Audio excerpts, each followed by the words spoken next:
Hello, magandang gabi. Bago mag alas 12, very short lang itong vlog natin ngayon.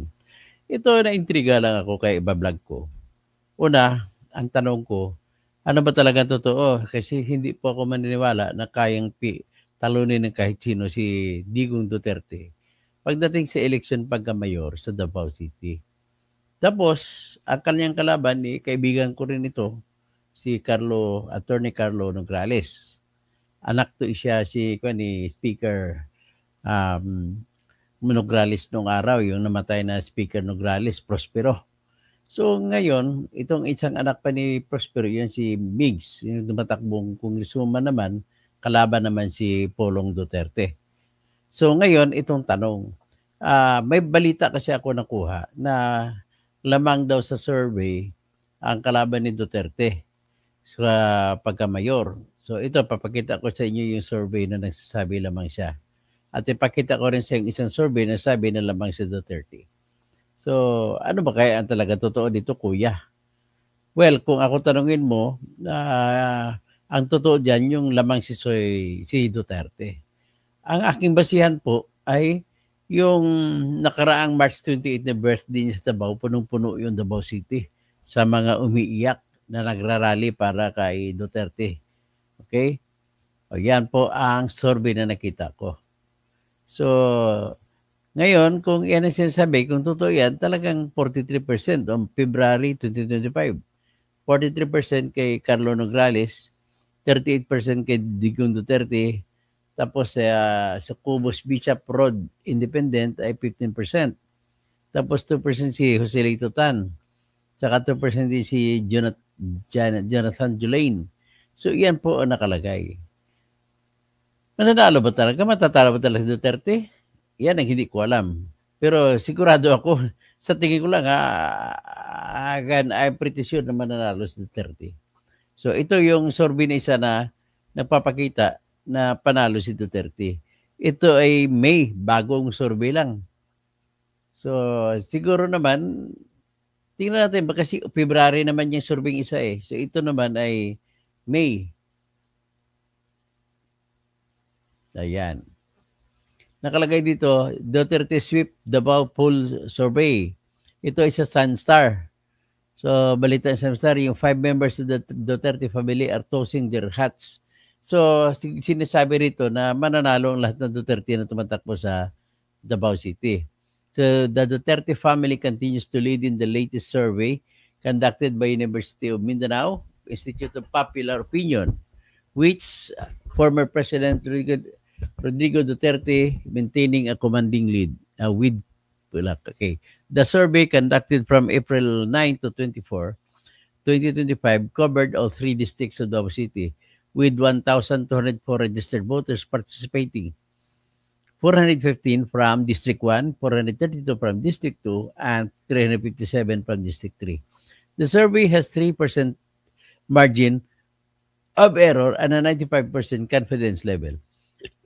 In the race for mayor, Rodrigo Duterte secured 71.35% of the vote, a significant jump from 60.5% in January. His closest rival, Carlo Alexei Nograles, has 5.73%, while Bishop Rod Cubos has had 0.58%. The shift in support has been attributed to a decline in ratings for other candidates, with those votes moving toward Duterte. So, yan po. Dito pa, in the vice mayoral race, incumbent Mayor Sebastian Basti Duterte, now running for vice mayor, leads with 67.61%, up from 55.7% in January. So, Bernie Alag follows with 8.97%. Tito ko to si Bernie Alag eh. So, for the first congressional district, incumbent Paulo Pulong Duterte is leading with 62.4%, a rise from his January rating of 54.8.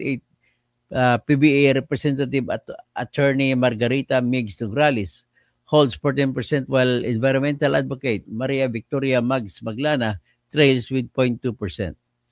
In the second congressional district, Omar Duterte, son of Paulo, leads with 52.4%, up from 41.8% in the January survey. His competitor, Councilor Javi Garcia Campos, has increased his support from 23% to 26.5%.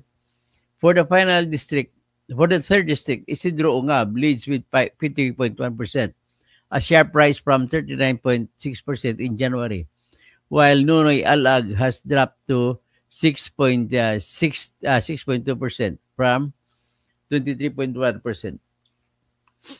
In the race for councilors, in District 1, Rodrigo Rigo Duterte, the second, is the frontrunner with 47%, followed by Cookie Bunguyan at 42.8%.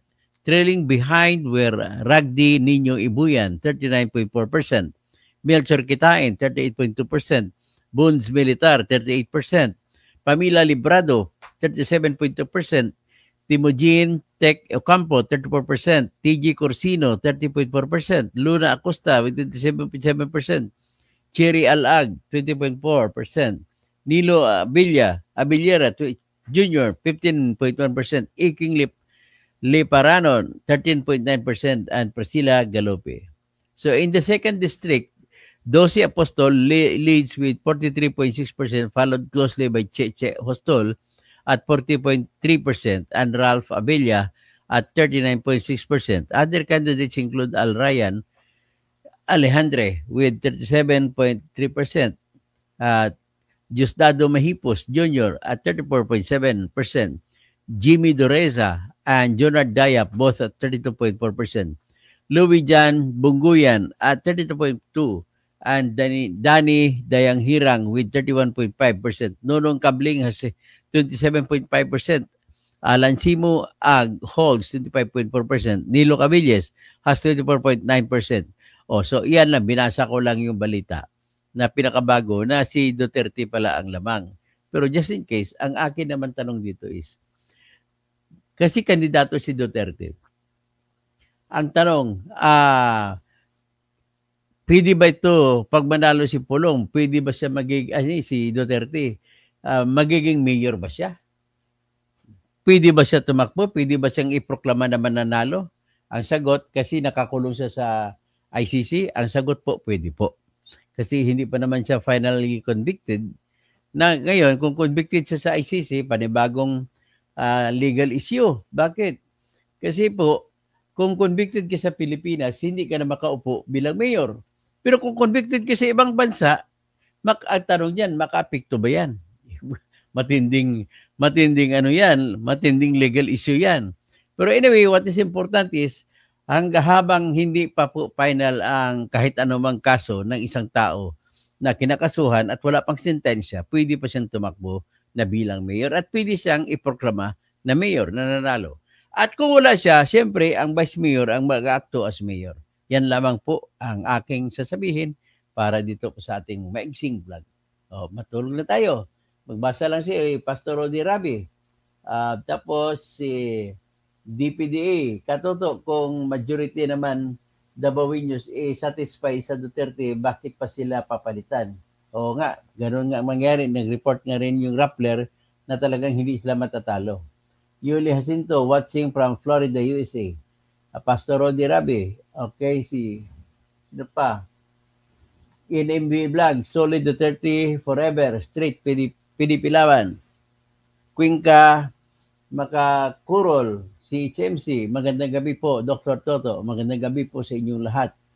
So, sino pa? Yuli Jacinto, Pastor Rodi Rabi, sige, ako ay makiusap na lamang na tulungan niyo po yung kula pa kayong party list, ang Bunyog party list po. Pagtapos, isa pag si-endorso ko na pagka-senador ay yung Bunyog candidate na si David D. Angelo. Okay? So hanggang dyan lang muna at magandang gabi po sa inyong lahat.